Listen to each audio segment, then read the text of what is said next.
در دوره کارهای آبادانی بخشیده به استقبال ارزنده از جشن 32 سالگی استقلال دولتی تاجیکستان با پیشنهاد مقامات اجرایی حاکمیت دولتی ناحیه واسع و دستگیری صاحبکاران محلی، دهه خواجه مومین دهات توگرک با آب نوشاکی از لحاظ اکولوژی تازه تامین گردید.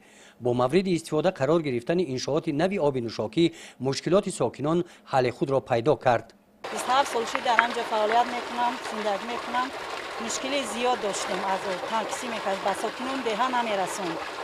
شکرانه صاحب استقلال صلح و وحدت که امروز با دستگیری پیشوای ملت با صاحبکاران همین دهات مشکلی ما آسان گردید. بیشتر با چیرت بسیار رنج میکشیدن فرزندان. سحر هم 3 لیتر دیگه 3 لیتر هم خیلی ساکنان نمیرسون آب میخردیم. دهه خواجه مومین دهه کوهستان بوده در شفت کوه خواجه مومین واقع گشته است.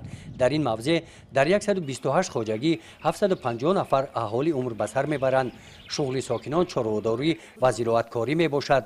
از اون روزی که برای ما آب را آوردن مردم خیلی خرسند. شراکی پیشتر برای 2 فلک آب گرفتن ما ساعت‌های دراز همینجا منتظر میشیم. حتی 4 ساعت 5 ساعت میشدیم که نوبت رسن میبریم و گیریم. آوازی باشه من ببینید شما با چشم میخونم که دیگر یگان کس همه از آب تامین است. در نوبت نیست. ما من صاحبکارا خود نصیحت کردیم. انا گفتن که در نزدیک موی نزدیک اگر شاید تا نوامبر یا دکامبر همین منبع آب کلانتر میکنیم. خبرهای آب با کوچه گذرانده خونه به خونه تقسیم میکنیم. خود مشکلی از این بود سبکتر میشه. آب نوشاکی به دهه خواجه مومین از مسافه 8 کیلومتر دور از دهه صلح‌آباد دهات توگرک طریق چاه عمودی آورده شد.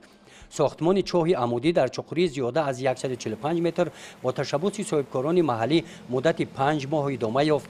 در کارهای ساختمانی انشاءات کندن چقری در موضع‌هایی که تکنیک امکان حرکت کردن نداشت ساکنان دهه خواجه مومین اشتراک نمودند. گزارش خواجه نظری خدای نظر ظهوروف از ناحیه واسع برای برنامه اطلاعاتی نوید.